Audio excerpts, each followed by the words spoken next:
Welcome to ಆತ್ಮ academy. ಈ ಒಂದು ವಿಡಿಯೋದಲ್ಲಿ ನಾವು ಜಾನ್ವರಿ 1ನೇ ತಾರೀಕಿಂದ 4ನೇ ತಾರೀಕು ತನಕ ಎನ್ವಿರಾನ್ಮೆಂಟ್ ರಿಲೇಟೆಡ್ ಏನೆಲ್ಲ ಇಶ್ಯೂಸ್ ನ್ಯೂಸಲ್ಲಿದೆ ಅಂತ ಹೇಳಿಬಿಟ್ಟು ನೋಡ್ಕೊಳ್ಳೋಣ. ಮೊದಲನೆಯ ಪ್ರಶ್ನೆ, which of the following regions reported the highest percentage of ground water samples exceeding the nitrate limit of 45 mg/L ಅಂತ ಹೇಳಿ ಕೊಟ್ಟಿದ್ದಾರೆ. ಈ ಕೆಳಗಿನ ಯಾವ ಪ್ರದೇಶವು 45 mg/L ನೈಟ್ರೇಟ್ ಮಿತಿಯನ್ನು ಮೀರಿದ ಹೆಚ್ಚಿನ ಶೇಕಡಾವಾರು ಅಂತರ್ಜಲ ಮಾದರಿಗಳನ್ನು ವರದಿ ಮಾಡಿದೆ ಅಂತ ಹೇಳಿಬಿಟ್ಟು. ಫಸ್ಟ್ ಆಫ್ ಆಲ್ ಇದು ಯಾಕೆ ನ್ಯೂಸಲ್ಲಿತ್ತು ಅಂತ ಹೇಳಿದ್ರೆ, annual ground water quality report release ಆಗಿದೆ. ಸೊ ಇದು 2024 ರಿಪೋರ್ಟು ರಿಲೀಸ್ ಮಾಡಿರೋದು ಮಿನಿಸ್ಟ್ರಿ ಆಫ್ ಜಲಶಕ್ತಿ ಅಂಡರಲ್ಲಿ. ಸೊ ಈ ಜಲಶಕ್ತಿ ಅಂಡರಲ್ಲಿ ಪ್ರಿಪೇರ್ ಮಾಡಿರೋರು ಯಾರು ಅಂತ ಹೇಳಿದ್ರೆ ಸೆಂಟ್ರಲ್ ಗ್ರೌಂಡ್ ವಾಟರ್ ಬೋರ್ಡ್. ಈ central ground water board annual ground water quality report 2024 report ಮಾಡಿದೆ. ಆ್ಯಂಡ್ ಒಂದು ಸ್ಪೆಷಾಲಿಟಿ ಏನು ಅಂತ ಹೇಳಿದ್ರೆ, ಫಸ್ಟ್ ಟೈಮ್ ಸ್ಟ್ಯಾಂಡರ್ಡ್ ಆಪರೇಟಿಂಗ್ ಪ್ರೊಸೀಜರ್ನ ಇವರು ಯೂಸ್ ಮಾಡಿದ್ದಾರೆ ಗ್ರೌಂಡ್ ವಾಟರ್ ಕ್ವಾಲಿಟಿಯನ್ನು ಮಾನಿಟರಿಂಗ್ ಮಾಡಲಿಕ್ಕೋಸ್ಕರ.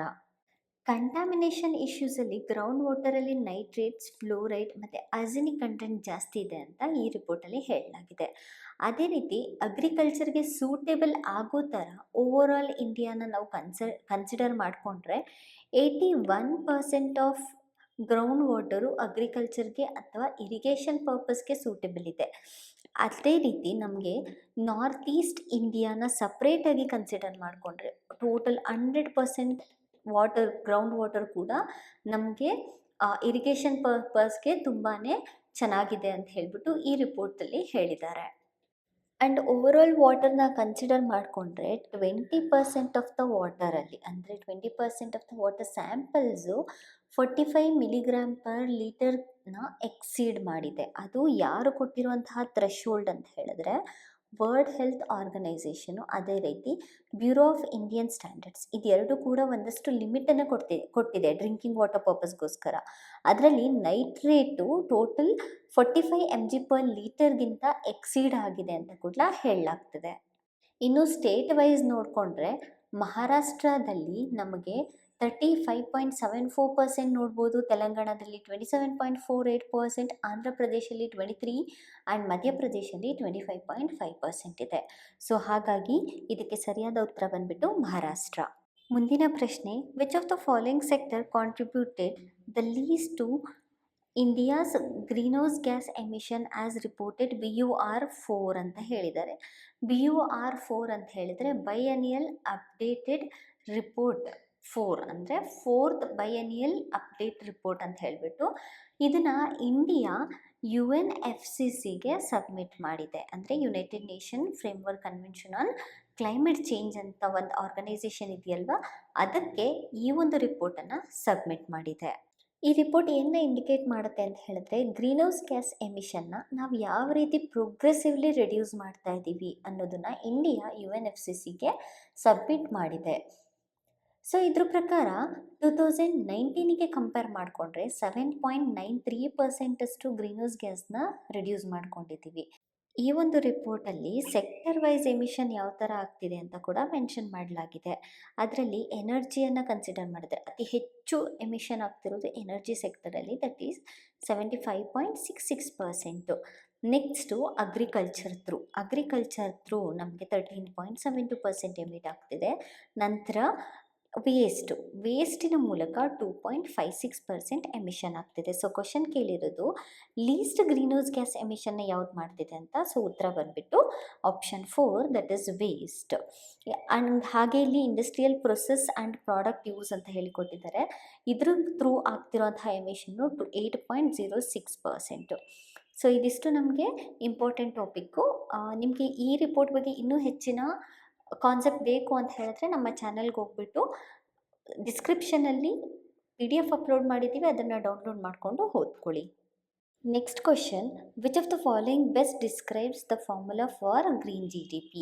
ಇತ್ತೀಚೆಗೆ ನ್ಯೂಸಲ್ಲಿದೆ. ಯಾಕೆ ಅಂತ ಹೇಳಿದ್ರೆ ಇತ್ತೀಚೆಗಷ್ಟೇ ಛತ್ತೀಸ್ಗಢ ಏನು ಮಾಡಿದೆ, ಅದರ GDP ಅಂದರೆ ಗ್ರಾಸ್ ಡೊಮೆಸ್ಟಿಕ್ ಪ್ರಾಡಕ್ಟಲ್ಲಿ ಗ್ರೀನ್ನ ಕೂಡ ಕ್ಯಾಲ್ಕುಲೇಟ್ ಮಾಡ್ತೀವಿ ಅಂತ ಹೇಳಿದೆ. ಅಂದರೆ ನಮಗೆ ಫಾರೆಸ್ಟ್ ಎಕೋಸಿಸ್ಟಮ್ ಸರ್ವೀಸಸ್ ಬರುತ್ತೆ ಅಲ್ವಾ, ಆ ಸರ್ವೀಸಸ್ ಥ್ರೂ ಬರ್ತಿರೋದನ್ನು ನಾವು ಗ್ರೀನ್ ಜಿ ಡಿ ಪಿ ಅಂತ ಹೇಳಿ ಕನ್ಸಿಡರ್ ಮಾಡಿಬಿಟ್ಟು ಕ್ಯಾಲ್ಕುಲೇಟ್ ಮಾಡ್ತೀವಿ ಅಂತ ಹೇಳಿ ಹೇಳಿದೆ.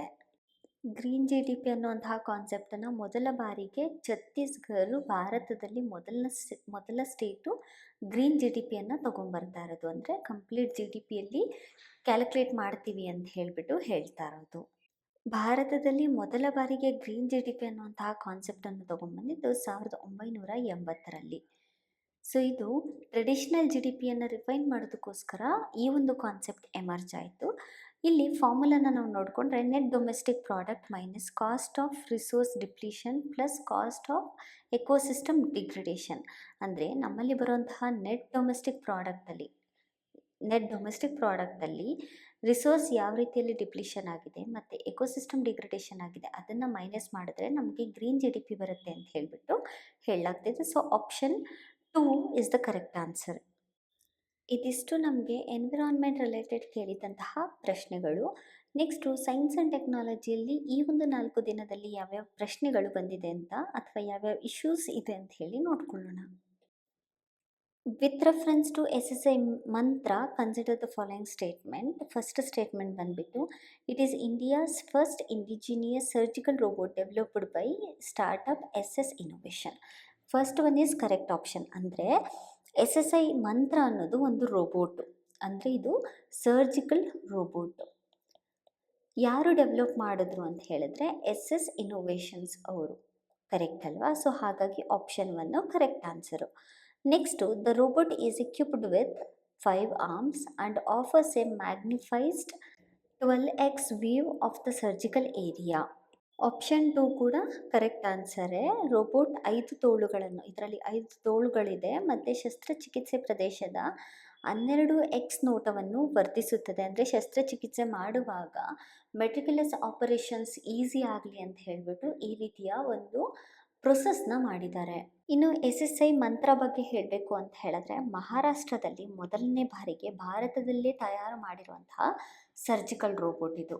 ಇದನ್ನು ಪುಣೆ ನೊಬೆಲ್ ಹಾಸ್ಪಿಟಲಲ್ಲಿ ಮೊದಲ ಬಾರಿಗೆ ಇನ್ಸ್ಟಾಲ್ ಮಾಡಲಾಗಿದೆ. ಇನ್ನು ಥರ್ಡ್ ಆಪ್ಷನ್ ನೋಡಿದ್ರೆ ಉತ್ತಮ ನಿಖರತೆಯೊಂದಿಗೆ ಸಾಂಪ್ರದಾಯಿಕ ತೆರೆದ ಶಸ್ತ್ರಚಿಕಿತ್ಸೆಗಳ ಮೇಲೆ ಕೇಂದ್ರೀಕರಿಸುವುದು ಇದರ ಪ್ರಾಥಮಿಕ ಉದ್ದೇಶ. ಸಾಂಪ್ರದಾಯಿಕ ತೆರೆದ ಶಸ್ತ್ರಚಿಕಿತ್ಸೆ ಅಲ್ಲ, ಅಂದರೆ ಟ್ರೆಡಿಷ್ನಲ್ ಓಪನ್ ಸರ್ಜರೀಸ್ ಮೇಲೆ ಇದು ಕಾನ್ಸಂಟ್ರೇಟ್ ಮಾಡ್ತಾ ಇಲ್ಲ. ಕರೆಕ್ಟ್ ಅಲ್ಲ?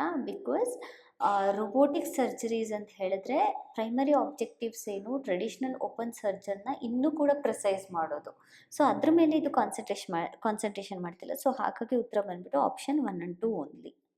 ಮುಂದಿನ ಪ್ರಶ್ನೆ, why is the detection of dimethyl sulphide in K2-18b's atmospheric significant. K2-18b ವಾತಾವರಣದಲ್ಲಿ ಡೈಮಿಥೈಲ್ ಸಲ್ಫೈಡ್ ಪತ್ತೆ ಏಕೆ ಮಹತ್ವವಾದದ್ದಾಗಿದೆ ಅಂತ ಹೇಳಿ ಕೇಳಿದ್ದಾರೆ. ಇದಕ್ಕೆ ಪ್ರಾಪರ್ ಆನ್ಸರ್ ಬಂದುಬಿಟ್ಟು it suggest potential biological process ಅಂತ ಹೇಳಿ. ಸೊ ಅಂದರೆ ಇದು ಸಂಭಾವ್ಯ ಜೈವಿಕ ಪ್ರಕ್ರಿಯೆಗಳನ್ನು ಸೂಚಿಸುತ್ತದೆ ಅಂತ ಹೇಳಿ ಹೇಳಲಾಗಿದೆ. ಸೊ ಇದು ನ್ಯೂಸಲ್ಲಿ ಯಾಕಿದೆ ಅಂತ ಹೇಳಿದ್ರೆ ನಾಸಾದ ಜೇಮ್ಸ್ ವೆಬ್ ಸ್ಪೇಸ್ ಟೆಲಿಸ್ಕೋಪು ಇತ್ತೀಚೆಗೆ ಈ ಒಂದು K2-18b'ಸಲ್ಲಿ ಏನು ಮಾಡಿದೆ ಅಂತ ಹೇಳಿದ್ರೆ ಮೀಥೇನ್, ಕಾರ್ಬನ್ ಡೈಆಕ್ಸೈಡ್ ಮತ್ತು ಕೆಲವು ಟ್ರೇಸಸ್ ಆಫ್ ಡೈಮಿಥೈಲ್ ಸಲ್ಫೇಟ್ ಇದೆ ಅಂತ ಹೇಳಿದೆ. ಸೊ ಇದರಲ್ಲಿ ಈ ಎರಡಕ್ಕಿಂತ ಅಂದರೆ ಮೀಥೇನ್ ಮತ್ತು ಕಾರ್ಬನ್ ಡೈಆಕ್ಸೈಡಿಗಿಂತ ನಮಗೆ ಡೈಮಿಥೈಲ್ ಸಲ್ಫೈಡು ಇಂಪಾರ್ಟೆಂಟ್ ಆಗುತ್ತೆ. ಬಿಕಾಸ್ ಈ ಡೈಮಿಥೈಲ್ ಸಲ್ಫೈಡ್ ಇದೆಯಲ್ಲ, ಇದು ನಮಗೆ ಲಿವಿಂಗ್ ಆರ್ಗ್ಯಾನಿಸಮ್ಸಿಂದ ಮಾತ್ರ ಪ್ರೊಡ್ಯೂಸ್ ಆಗೋದು. ಪರ್ಟಿಕ್ಯುಲರ್ಲಿ ಮರೈನ್ ಫೈಟೋಪ್ಲಾಂಕ್ಟನ್ಸಿಂದ ಪ್ರೊಡ್ಯೂಸ್ ಆಗುತ್ತೆ. ಹಾಗಾಗಿ ಏನು ಹೇಳ್ತಿದ್ದಾರೆ ಅಂತ ಹೇಳಿದ್ರೆ K2-18b'ಸಲ್ಲಿ ಕೆಲವೊಂದು ಬಯಾಲಜಿಕಲ್ ಆ್ಯಕ್ಟಿವಿಟಿ ನಡೀತಾ ಇದೆ ಅಂತ ಹೇಳಿಬಿಟ್ಟು ಈ ಒಂದು ಜೇಮ್ಸ್ ವೆಬ್ ಸ್ಪೇಸ್ ಟೆಲಿಸ್ಕೋಪು ತೋರಿಸ್ಕೊಟ್ಟಿದೆ. Next question, with reference to ISRO's 100th mission consider the following statement.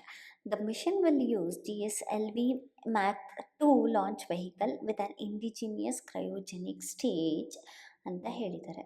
So ಇದು ಆಪ್ಷನ್ ಕರೆಕ್ಟೇ. ಬಿಕಾಸ್ ಇಲ್ಲಿ ಯೂಸ್ ಮಾಡ್ತಾ ಇರೋದು ಈ 100ನೇ ಮಿಷನ್ ಏನು ಇಸ್ರೋ ಲಾಂಚ್ ಮಾಡ್ತಿದೆ ಅಲ್ವಾ, ಇದರಲ್ಲಿ ಯೂಸ್ ಮಾಡ್ತಾ ಇರೋದು GSLV Mk 2. Correct, launching vehicle ಆಗಿ ಅದು ಕೂಡ ಇಂಡಿಜಿನಿಯಸ್ ಆಗಿ ಪ್ರಿಪೇರ್ ಮಾಡಿರೋವಂಥದ್ದು. ಇದನ್ನು ಲಾಂಚ್ ಮಾಡೋದಕ್ಕೆ ಜಾನ್ವರಿಯಲ್ಲಿ ಸ್ಕೆಡ್ಯೂಲ್ ಮಾಡಲಾಗಿದೆ. ಆ್ಯಂಡ್ ಸೆಟಲೈಟನ್ನು ನೋಡಿಕೊಂಡ್ರೆ NVS-02 ಅನ್ನುವಂತಹ ಸೆಟಲೈಟ್ನ ಯೂಸ್ ಮಾಡ್ತಾ ಇದ್ದಾರೆ.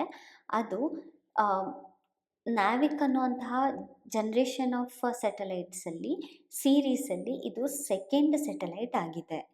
ಸೊ ಇದರಿಂದ ಇಂಪಾರ್ಟೆಂಟ್ ಏನು ಅಥವಾ ಸಿಗ್ನಿಫಿಕೆನ್ಸ್ ಏನು ಅಂತ ಹೇಳಿದ್ರೆ, ಇಂಡಿಜಿನಿಯಸ್ ನ್ಯಾವಿಗೇಷನ್ನ ಇಂಪ್ರೂವ್ ಮಾಡುತ್ತೆ ಮತ್ತು ಟೆರೆಸ್ಟ್ರಿಯಲ್ ಏರಿಯಲ್ ಮತ್ತು ಮ್ಯಾರಿಟೈಮ್ ಡೊಮೈನ್ಸಲ್ಲಿ ಕೂಡ ಪ್ರಾಪರಾಗಿ ನ್ಯಾವಿಗೇಷನ್ ಬರೋ ಥರ ಸಪೋರ್ಟ್ ಕೂಡ ಮಾಡುತ್ತೆ. And also across India proper timing locations ಸರ್ವೀಸಸ್ಗಳನ್ನ ಕೂಡ ಪ್ರೊವೈಡ್ ಮಾಡುತ್ತೆ.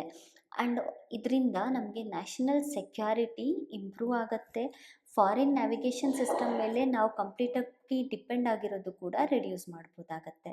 ಸೊ ಇಲ್ಲಿ ಕೊಟ್ಟಿರುವಂತಹ ಕ್ವಶನ್ಗೆ first option correct. Second, NVS-02 satellite is part of third generation navigation with Indian constellation NavIC series ಅಂತ ಕೇಳಿದ್ದಾರೆ. ಇದು ರಾಂಗು, ಬಿಕಾಸ್ ಇದು ಸೆಕೆಂಡ್ ಜನ್ರೇಷನ್, ಕರೆಕ್ಟ್ ಅಲ್ಲ. Next, the satellite is equipped with rubidium atomic clock for precise time keeping ಅಂತ ಹೇಳಿದರೆ ಇದು correct. So ಉತ್ತರ ಬಂದುಬಿಟ್ಟು option 2, that is 1 and 3.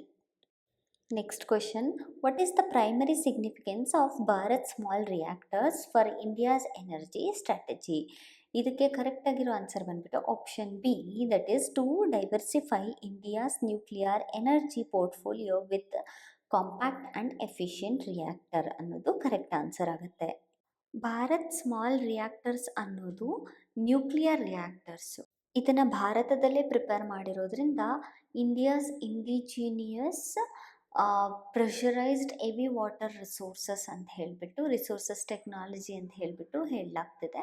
And ಇದರಲ್ಲಿ ಗ್ಲೋಬಲ್ ಶಿಫ್ಟ್ ಯಾವ ಥರ ಆಗ್ತಿದೆ ಅಂತ ಹೇಳಿದ್ರೆ, small modular reactor through globally ಕೂಡ ಶಿಫ್ಟ್ ಆಗ್ತಾ ಇದೆ. ಇದರಿಂದ ನಾವು ಪ್ರೈವೇಟ್ ಇನ್ವೆಸ್ಟ್ಮೆಂಟ್ನ ಭಾರತದಲ್ಲಿ ನ್ಯೂಕ್ಲಿಯರ್ ಇನ್ಫ್ರಾಸ್ಟ್ರಕ್ಚರಲ್ಲಿ ಇನ್ವೆಸ್ಟ್ ಮಾಡೋದಕ್ಕೆ ಅಟ್ರ್ಯಾಕ್ಟ್ ಮಾಡ್ಬೋದು. ಅದೇ ರೀತಿ ಇಂಡಿಯಾ ಏನು 26 ಬಿಲಿಯನ್ ನ್ಯೂಕ್ಲಿಯರ್ ಎನರ್ಜಿ ಎಕ್ಸ್ಪ್ಯಾನ್ಷನ್ ಮಾಡಬೇಕು ಅಂತಿದೆ ಅಲ್ವಾ, ಅದನ್ನು ಕೂಡ ನಾವು ಈಸಿಯಾಗಿ ಅಚೀವ್ ಮಾಡ್ಬೋದು ಅಂತ ಹೇಳಿಬಿಟ್ಟು ಹೇಳಲಾಗ್ತಿದೆ. ಆ್ಯಂಡ್ ಒನ್ ಮೋರ್ ಥಿಂಗ್, ಭಾರತದ 500 ಗಿಗಾವ್ಯಾಟ್ ಆಫ್ ಎನರ್ಜಿ ಯಾವುದ್ರ ಥ್ರೂ ನಾನ್ ಫಾಸಿಲ್ ಫ್ಯೂಯಲ್ ಸೋರ್ಸಸ್ಸಿಂದ ಪ್ರೊಡ್ಯೂಸ್ ಮಾಡಬೇಕು ಬೈ ದ ಇಯರ್ 2030 ಅಂತ ಏನು ಹೇಳಿ ಭಾರತ ಗೋಲ್ನ ಇಟ್ಕೊಂಡಿದೆ ಅಲ್ವಾ, ಅದನ್ನು ಕೂಡ ಅಚೀವ್ ಮಾಡೋಕ್ಕೆ ಈಸಿ ಆಗುತ್ತೆ. ಅದೇ ರೀತಿಯಲ್ಲಿ ನಾವು ನೆಟ್ ಝೀರೋ ಎಮಿಷನ್ ಅಂದರೆ ಎಷ್ಟು ಕಾರ್ಬನ್ನ ಎಮಿಟ್ ಮಾಡ್ತೀವಿ ಅಷ್ಟೇ ಕಾರ್ಬನ್ ಸಿಕ್ವೆಸ್ಟ್ರೇಷನ್ ಮಾಡಬೇಕು ಬೈ ದ ಇಯರ್ 2070 ಅಂತ ಹೇಳಿಬಿಟ್ಟು ಟಾರ್ಗೆಟ್ ಇಟ್ಕೊಂಡಿದ್ದೀವಲ್ಲ, ಅದನ್ನು ಕೂಡ ಅಚೀವ್ ಮಾಡೋದಕ್ಕೆ ಈಸಿ ಆಗುತ್ತೆ ಅಂತ ಹೇಳಿಬಿಟ್ಟು ಈ ಒಂದು ಭಾರತ್ ಸ್ಮಾಲ್ ರಿಯಾಕ್ಟರ್ಸ್ನ ಸಿಗ್ನಿಫಿಕೆನ್ಸ್ಗಳನ್ನ ನಾವು ನೋಡ್ಕೋಬೋದಾಗತ್ತೆ. ಇದಿಷ್ಟು ಎನ್ವಿರಾನ್ಮೆಂಟ್ ಮತ್ತು ಸೈನ್ಸ್ ಆ್ಯಂಡ್ ಟೆಕ್ನಾಲಜಿ ರಿಲೇಟೆಡು ಇರುವಂತಹ ಕಾನ್ಸೆಪ್ಟ್ಗಳು. ಇದೇ ರೀತಿ ಹೆಚ್ಚಿನ ವಿಡಿಯೋಸ್ಗಾಗಿ ನಮ್ಮ ಚಾನಲ್ನ ಸಬ್ಸ್ಕ್ರೈಬ್ ಮಾಡಿ. ಏನಾದರೂ ಡೌಟ್ಸ್ ಇದ್ದರೆ ಕಮೆಂಟ್ ಸೆಕ್ಷನಲ್ಲಿ ಕಮೆಂಟ್ ಮಾಡಿ. ಆ್ಯಂಡ್ ಡಿಸ್ಕ್ರಿಪ್ಷನಲ್ಲಿ PDF ಲಿಂಕ್ ಇದೆ, ಅದ್ರ ಥ್ರೂ ಡೌನ್ಲೋಡ್ ಮಾಡ್ಕೊಳ್ಳಿ, ಅಥವಾ ನಮ್ಮ ವೆಬ್ಸೈಟ್ಗೆ ಹೋಗ್ಬಿಟ್ಟು ಕೂಡ ನೀವು PDF ಡೌನ್ಲೋಡ್ ಮಾಡ್ಬೋದಾಗತ್ತೆ. Thank you for watching.